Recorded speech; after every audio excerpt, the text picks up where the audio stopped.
Signal problem ఉంటుందండి. Okay okay Masood Reddy గారు, okay ఒకసారి ఆగండి మీరు, ఒకసారి అజయ్ కుమార్ గారు ఒక్క నిమిషం మీతో మాట్లాడతాను. కొంచెం సిగ్నల్ ఏదో వీక్ ఉంది మీకు, ఒక్క నిమిషం అండి. వైఎస్ఆర్ కాంగ్రెస్ పార్టీ నాయకులు అజయ్ కుమార్ గారు ఉన్నారు. గుడ్ మార్నింగ్ అజయ్ కుమార్ గారు. సో మొత్తం మీ దగ్గర ఇలా చివరిలో ఎందుకు వచ్చానంటే, సో మొత్తం మీరు వినాలి, ఎందుకంటే పాపం దాటా నుంచి బాగా అణిచిపెట్టుకుంటున్నారు చేతులు. ఒక నిమిషం బాగా చేతుల్ని బాగా పిడికిలు పెట్టుకొని ఏదో చేస్తున్నారు, మొత్తం నాకు కనిపిస్తోంది, నవ్వుతున్నారు. సరే అందరూ మాట్లాడదాం అనుకుని ఉండొచ్చాము బహుశా. ఏంటి పరిస్థితి, ఏమంటారు? మీ వైఫ్ కూడా కార్పొరేట్ ఏమో బహుశా, అంటే దాన్ని ఏమంటాం అంటే మాట్లాడాలనేసి. సో మీ ఆవిడ కూడా కార్పొరేటరే బహుశా నాకు తెలిసి. సో ఏంటి అసలు నిజంగా బెదిరించారా, భయపెట్టారా? సో ఏంటి అసలు ఏం జరిగింది? మొదటిగా ప్యానెల్లో ఉన్న జనసేన వంశీ గారికి, విశ్లేషకులు గారికి, మన టీడీపీ నాయకులు మధుసూదన్ రెడ్డి గారా, వాళ్ళందరికీ కూడా ఎవరైతే ప్యానెల్లో ఉన్నారో అందరికీ కూడా గుడ్ మార్నింగ్ చెప్తూ మీకు కూడా గుడ్ మార్నింగ్ తో ప్రారంభిస్తున్నా. ఇప్పుడు ఇది నేను ఎందుకు నవ్వానంటే, నవ్వుతో ఎందుకు స్టార్ట్ చేస్తున్నానంటే, గతంలో వాళ్ళు అలా చేశారు కాబట్టి మేము కూడా ఇలా చేస్తున్నాం, ఫస్ట్ పాయింట్. రెండోది, అభివృద్ధి చేసుకోవడం కోసం అని చెప్పేసి కార్పొరేటర్లు మా వైపుకి వచ్చారు. ఇప్పుడు 8 నెలలు అవుతా ఉంది. ఇంకొక సంవత్సరం రోజుల పరిపాలన నగరపాలక సంస్థకు ఉంది తిరుపతికి. 7 నెలల్లో కనీసం 2 అడుగులు రోడ్డు వేయలేదు, 2 అడుగులు కాలువ కట్టలేదు. దోమల పరిస్థితి అధ్వానంగా ఉంది. మా ఆటో నగర్ తిరుపతికి ఎంట్రన్స్ లో ఉంటుంది, మెయిన్ రోడ్ లో నీళ్లు నిలబడతాయి. ఇప్పటికీ ఈ ప్రభుత్వం వచ్చిన తర్వాత నుంచి నెత్తి నోరు బాదుకుంటుంటే గతి లేదు. అసలు సంక్షేమ పథకాలు అమలు చేయడానికి చాలా ఇబ్బందులు పడుతూ మా దగ్గర డబ్బులు లేవని ముందేమో అలివిగాని హామీలు ఇచ్చి, ఇప్పుడు మేము సంపద సృష్టించి పంచుతామని చెప్పి సంక్షేమ పథకాలకు ఒక కార్డు వేసి పక్కన పెట్టి, ఈ రోజు మళ్ళీ అభివృద్ధి చేయడం కోసం అని చెప్పేసి మా వైపు వస్తున్నారని చెప్తున్నారంటే, ఈ శుద్ధ పూసల్ని ఇంకా మనం ఇంతకన్నా మించి ఏం చెప్పగలం సార్? నవ్వడం తప్ప. సార్ వినిపిస్తా ఉందా? హలో, మాట్లాడండి మీరు, మాట్లాడండి అజయ్ గారు, మాట్లాడండి. రెండో విషయము, తిరుపతిలో జరిగినటువంటి ఏ నామినేషన్ల ప్రక్రియలో ఏదో దాడులు జరిగిపోయాయని చెప్తున్నారు. 27 వార్డులకి ఎన్నికలు జరిగాయి సార్.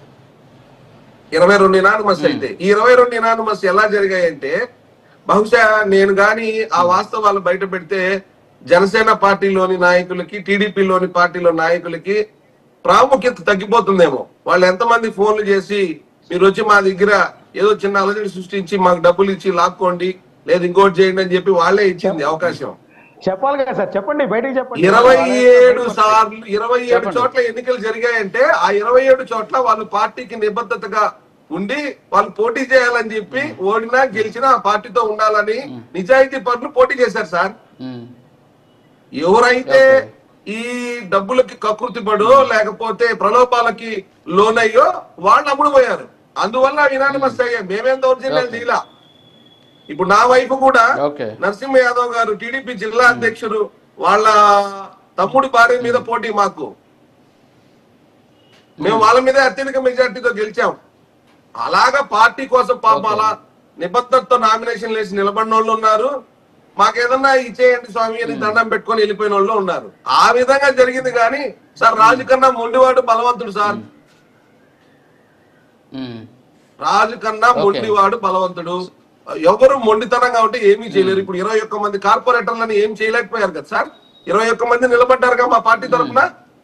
ఎవరైతే అవసరాల కోసం దారులు తప్పే పాత్రలని ఎంచుకున్నారో వాళ్ళు ప్రలోభాలకు లోనయ్యి మా బిల్డింగ్లు కొట్టేస్తారన్న భయమో, లేకపోతే మా మీద కేసులు పెడతారని భయమో, కుటుంబ సభ్యుల్ని చంపేస్తారని భయమో, వీళ్ళు బెదిరింపులకి వాళ్ళు అటువైపుకి వెళ్ళారు అంతే.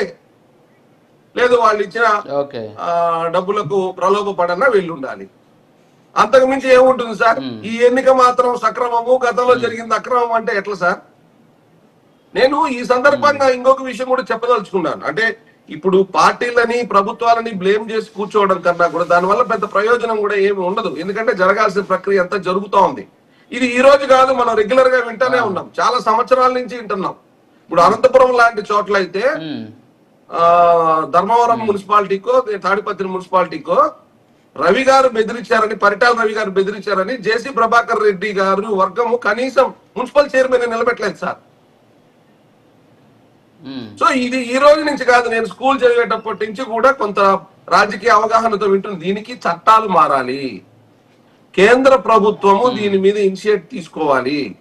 ఏ లొసుగుల వల్ల అయితే ఇటువంటి అక్రమ మార్గాలకు వెళ్లి ప్రజాస్వామ్యం కూని అయ్యే విధమైన పరిస్థితులు ఉన్నాయో వాటిని స్క్రీనింగ్ చేసి, ఇప్పుడు మోడీ గారు వచ్చారు, నేను మా పార్టీ ఆయన కాకపోయినప్పటికి కూడా ఆయన చేసిన మంచి పనులు ఒక 2 త్రిబుల్ తలాక్ తీసేశారు సార్, కాశ్మీర్ సమస్యను పరిష్కరించారు సార్. ఇలా ఈ యొక్క ఎన్నికల వ్యవస్థల్లో ఉన్నటువంటి లోపాలను కూడా సవరించడానికి పార్లమెంటులో ఒక మంచి చట్టం తెచ్చి ప్రజలు స్వేచ్ఛగా, ఇప్పుడు నిలబడాలనుకునే నాయకుడు తన ఇంట్లో ఇంటర్నెట్ నుంచి నామినేషన్లు వేసే పరిస్థితి వస్తే ఆన్లైన్ లో ఎవరొచ్చి అడ్డుకుంటారు సార్, ఎవరొచ్చి కొడతారు సార్? అటువంటి ప్రక్రియ రావాలి. ఎన్నికల్లో ఇప్పుడు 2019 నుంచి 24 వరకు టీడీపీ మాట చెప్పినప్పుడు ఆంధ్రప్రదేశ్ లో ఇప్పుడు స్థానిక సంస్థలకు సంబంధించినటువంటి ఎన్నికల నిర్వహణ అనేది రాష్ట్ర స్థాయిలో ఉన్నటువంటి ఎన్నికల సంఘం చేతిలో ఉంటుంది. మరి ఆ రోజు పరిస్థితుల్ని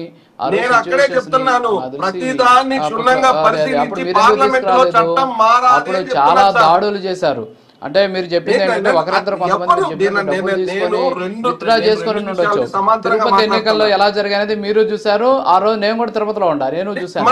చాలా దారుణమైనటువంటి పరిస్థితి. అదే సార్ ఆ రోజు వచ్చిన పరిశీలకుడు ఐఏఎస్ ఆఫీసర్ ని కనీసం బయటికి రానికుండా కలవనీయకుండా కూడా ఎన్ని చర్యలు, ఎన్ని గందరగోళ పరిస్థితులు నెలకొన్నాయో ఆ మున్సిపల్ ఎలక్షన్స్ అప్పుడు మనం చూసాం సార్. కాకపోతే మీరు చెప్పింది అయ్యి ఉండొచ్చు, ఒకరిద్దరు డబ్బులు తీసుకొని మా నామినేషన్స్ విత్డ్రా చేసుకుంటామని చెప్పి ఉండొచ్చు. కానీ అలాగని చెప్పేసి మా హయాంలో ఏదో కరెక్ట్ గా జరిగిందని మాత్రం మీరు చెప్పొద్దు. ఎందుకంటే ఇప్పుడు జరిగిందని కూడా నేను సమర్థించట్లేదు. జరగాలి. ఇటువంటి ఏ ప్రభుత్వం అధికారంలో ఉన్నా, ఏ పార్టీ అధికారంలోకి వచ్చినా ఇటువంటి చర్యలను ఆపడానికి చట్టాలను మార్చాల్సిన అవసరం ఉందని చెప్తున్నాను. నేను దాని మీద అజయ్ కుమార్ గారు సార్, వీటిని కూడా ఈవీఎంల మీద అనుమానాలు ఉన్నాయి, ఈవీఎం ఎన్నికల మీద కూడా అనుమానాలు ఉన్నాయి. పారదర్శక పాలన కావాలంటే, మంచి పరిపాలకుడు కావాలి అని అనుకుంటే ఎన్నికల విధానంలో మార్పులు రావాల్సిన అవసరం ఉంది. అక్కడేమో ఈవీఎంలో ఓటేస్తే ఎవరికి పోతుందో తెలియదన్న గందరగోళం, ఇక్కడేమో స్థానిక సంస్థల ఎన్నికల ఎలక్షన్ కమిషన్ చేతిలో ఉంటాయి, రాష్ట్ర ప్రభుత్వం నిర్వహిస్తుంది.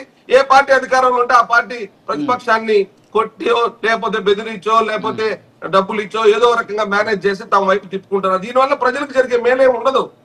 కాబట్టి స్పష్టంగా ఇప్పుడు పార్టీ తరఫున ఒక మూర్ఖుల్లాగా మాట్లాడటం వల్ల అటు సమాజానికి మేలు చేసిన వాడిని కాదు, ఇటు మా రాజకీయ పార్టీ కూడా మేలు చేసిన పరిస్థితులు ఉండవు. ఎక్కడో మార్పు మొదలవ్వాలి. మెల్లమెల్లగా ఇవి తగ్గాల్సింది. నువ్వు అట్ట చేస్తున్నావు కాబట్టి నేను ఇట్ట చేస్తున్నాను, మీరు గతంలో అట్ట చేశారు కాబట్టి మేము ఇప్పుడు చేస్తామంటే దీనివల్ల ప్రజలకు ఏం ఉరుగుతుంది సార్? అంతేనండి. సార్ మేము 11 సీట్లు తెచ్చుకున్నాం. అది మాకు ఈవీఎం వల్ల వచ్చిందా, మోసం వల్ల వచ్చిందా తెలియటం లేదు. తెలుగుదేశం పార్టీ మా మీద చేసిన బ్యాడ్ క్యాంపెయిన్ వల్ల వచ్చిందా తెలియటం లేదు. మా పరిపాలన లోపం వల్ల వచ్చిందా మాకు అర్థం కావడం లేదు. ఈ రకమైన పరిస్థితులు కాకుండా పారదర్శకమైన వ్యవస్థల్ని క్రియేట్ చేసినప్పుడు ఈ సమస్యలు తలెత్తకుండా ఉంటాయి. ఇప్పుడు చూడండి, 5 రోజుల నుంచి పాపము రెవెన్యూ యంత్రాంగము, పోలీస్ యంత్రాంగము, మున్సిపల్ యంత్రాంగం ఎంత సఫర్ అయిందో తెలుసా? వాళ్ళకి ఫోన్లు చేస్తారు, మమ్మల్ని ఏదో ఒక రకంగా ఇబ్బంది పెట్టమంటారు. వాళ్ళ ఇబ్బంది మమ్మల్ని పెడితే అది చట్టపరంగా లేకపోతే మేము కోర్టుకు వెళ్తాం, వాళ్ళ ఉద్యోగాలు పోతాయి. 5 ఏళ్ళు కరెక్టే సార్. 5 ఏళ్ళు చాలా, మీరు 5 రోజుల గురించి చెప్తుంటారు. 5 ఏళ్ళు చాలా ఇబ్బందులు పడ్డారు. సో వాస్తవాలు మాట్లాడుకుందాం. ఒక్క నిమిషం అజయ్ కుమార్ గారు, మనం మాట్లాడదాం. మస్తానరావు గారు ఈరోజు అజయ్ కుమార్ గారు చెబుతున్నారు. అజయ్ కుమార్ గారు ఏమంటున్నారు అంటే నామినేషన్లు. ఒక నిమిషం అజయ్ కుమార్ గారు, మీ దగ్గరకు వస్తాను, ఇంకా టైం ఉంది, మీ దగ్గరకు వస్తాను నేను. మీకు 5 నిమిషాలు ఇస్తాను టైము. ఒక్క నిమిషము. మస్తానరావు గారు చెప్పండి. ఇప్పుడు అజయ్ కుమార్ గారు ఏమంటున్నారంటే ఆ రోజు అయ్యా మేము నామినేషన్ వేసాం, ఎంతో కొంత డబ్బులు ఇచ్చేసి మా నామినేషన్ రిటర్న్ తీసుకోండి అని చెప్పారు. ఇక్కడ ఏం జరిగిందనేది అజయ్ కుమార్ గారికి కూడా తెలుసు. కాకపోతే అజయ్ కుమార్ గారు చాలా డ్రామాటిక్గా మాట్లాడుతున్నారు. What ever it. ఒక చిన్న అంశాన్ని నేను మీతోటి ఖచ్చితంగా చెబుతా. ఏంటంటే తిరుపతి కార్పొరేషన్ సంబంధించి మొత్తం ఒక్క నిమిషం అజయ్ కుమార్ ఒక్క నిమిషం. 49 డివిజన్లు ఉంటే వైఎస్ఆర్ కాంగ్రెస్ పార్టీ 48 డివిజన్లు, 1 మాత్రమే టీడీపీ గెలుపొందింది అని చెప్పేసి వైసీపీకి సంబంధించినటువంటి సోషల్ మీడియాలోనే నిన్న వాళ్ళు చేశారు. సో ఆ బలం లేకపోయినా పోటీ చేశారని. ఏలూరులో వైఎస్ఆర్సీపీ 47, టీడీపీ 3 అట. నెల్లూరు నగరపాలక సంస్థలో వైఎస్ఆర్సీపీ 54, టీడీపీ 0. సో ఇవన్నీ ఎక్కడి నుంచి వచ్చాయి ఏంటి అసలు? తుని మున్సిపాలిటీలో 30 వైఎస్ఆర్సీపీ ఉంటే 30 వైఎస్ఆర్సీపీనే, టీడీపీ 0 అక్కడ. పిడుగురాళ్ళ మున్సిపాలిటీలో 33 వైఎస్ఆర్సీపీనే, 0 టీడీపీ. అంటే కనీసం టీడీపీకి ఓటు వేసేటటువంటి నాదుడు కూడా లేడా గతంలో? సో సార్ చెప్పినట్టు నిజమే, వైఎస్ఆర్ కాంగ్రెస్ పార్టీ అధికారంలో ఉంది అప్పుడు. సో ఏదో డబ్బులకి అలవాటు పడి ఆశపడి అందరూ కూడా నామినేషన్లో రిటర్న్ చేసేసారా, సార్ మాకు డబ్బులు ఇచ్చేసి మా నామినేషన్ రిటర్న్ తీసేసుకోండి అని చెప్పేసి. ఏంటి అసలు ఇది? కుప్పంలో కూడా చూసాం మనం. కుప్పం మున్సిపల్ ఎలక్షన్స్ జరిగినప్పుడైతే తమిళనాడు నుంచి వచ్చినటువంటి ఓటర్లని బస్సుల్లో తర్వాత స్కూల్స్లో దాచిపెట్టి మరీ ఓట్లు వేయించినటువంటి పరిస్థితి